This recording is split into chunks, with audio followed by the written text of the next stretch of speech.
I feel bad about the fact कि unintentionally तने को मेरी वजह से लग गई। उसमें मोमेंट में जब मैं नीचे कर रही थी उसको हल्की सी लग गई। She she is not my friend and ना ही वो मेरी फ्रेंड बन सकती है, तो बस धमकियां देती है आई गेस, बट खुद उनको पता नहीं होता क्या बोलना है क्या नहीं बोलना है। आज मेरे साथ मौजूद हैं अशनूर कौर, जो अपनी स्पष्ट मौजूदगी से उन्होंने दर्शकों को बांधे रखा, लेकिन एक विवादित मोड़ पर बिग बॉस से उन्हें एविक्ट होना पड़ा। कैसी रही जर्नी थ्रू आउट, थोड़ा बताइए। रोलर कोस्टर रही, बिटर स्वीट रही, बट एंडिंग काफी अब्रप्ट हुई। Do you regret anything?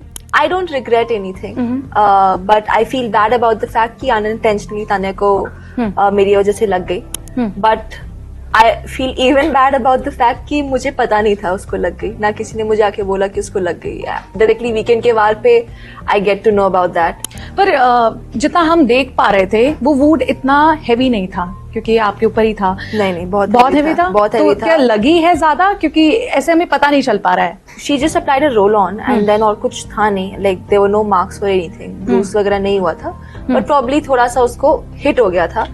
मैंने नीचे प्लैंक इसलिए रखा था क्योंकि वो हैवी था and my shoulders were not able to take the weight। उसमें पानी भी था दोनों तरफ, so my shoulders had gotten sore। in fact अगर आप वीडियो भी देखोगे तो मैं थोड़ा ऐसे आगे बेंड होके खड़ी हूँ और मेरी आंखें भी नीचे हैं, तो it was not directed at her at all। वो बस उसमें मोमेंट में जब मैं नीचे कर रही थी उसको हल्की सी लग गई। अब आप दोनों जब अगर घर से बाहर ताने भी आ जाती है, बिग बॉस खत्म ही होने वाला है, तो क्या साथ में कभी कोई प्रोजेक्ट आप दोनों अगर मौका मिलता है तो करेंगे?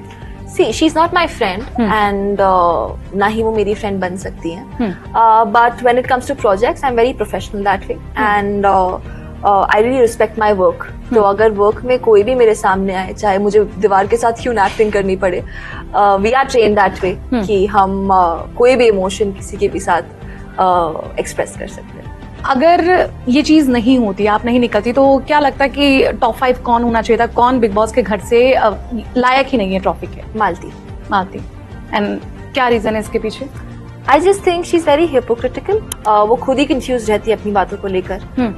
कुछ स्टेटमेंट बोलती हैं, फिर एक्ट कुछ और करती हैं, and then she does not have comebacks। Like a lot of times जब मैं उसको कुछ बोलती भी हूँ, she would either just walk out या किसी और को बोल दी कि चल हट, या फिर very recently we had an argument and she's like मैं गेम एक्सपोज कर दूंगी। मैंने बोला करो expose, and she had nothing to say।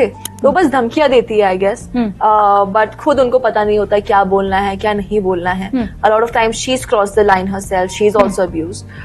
एक तरफ बोलती कि आप 21 साल की हो so I'll let you go, फिर दूसरी ही झगड़े में मुझे अब्यूज कर देती हैं। so I guess ये डबल स्टैंडर्ड्स हैं। क्या लगता है कि इस बार कौन बिग बॉस का गेम जीतेगा? कौन जीतेगा तो पता नहीं, but I really want Praneet to win. अच्छा, प्रणीत को लेकर ये कहा जा रहा है, जब प्रणीत पर आपको जब उन्होंने सेव किया तो उनका था कि अभिषेक को इसलिए निकाला क्योंकि वो एक कंपटीशन चाहता था कि वो घर से निकल जाए। आपको क्या वो एक कमजोर कंटेस्टेंट के तौर पे देख रहे थे? नहीं, आई डोंट थिंक सो। उन्होंने अपने रीजंस दिए हैं and I think everyone has the correct right to have their own opinions. खुद के डिसीजंस की रीजनिंग देना हर किसी का राइट होता है, एंड वो पर्सन टू पर्सन डिपेंड करता है। अभी आप उससे एग्री कर सकते हो, नहीं एग्री कर सकते हो। अगर मुझे भी प्रॉब्लम वो पावर दी जाती, मैं भी अपने दिमाग से चलती, मैं भी अपने थॉट प्रोसेस या मेरा किसके साथ क्या रिलेशन है, मैं उसके अकॉर्डिंग अपना डिसीजन लेती।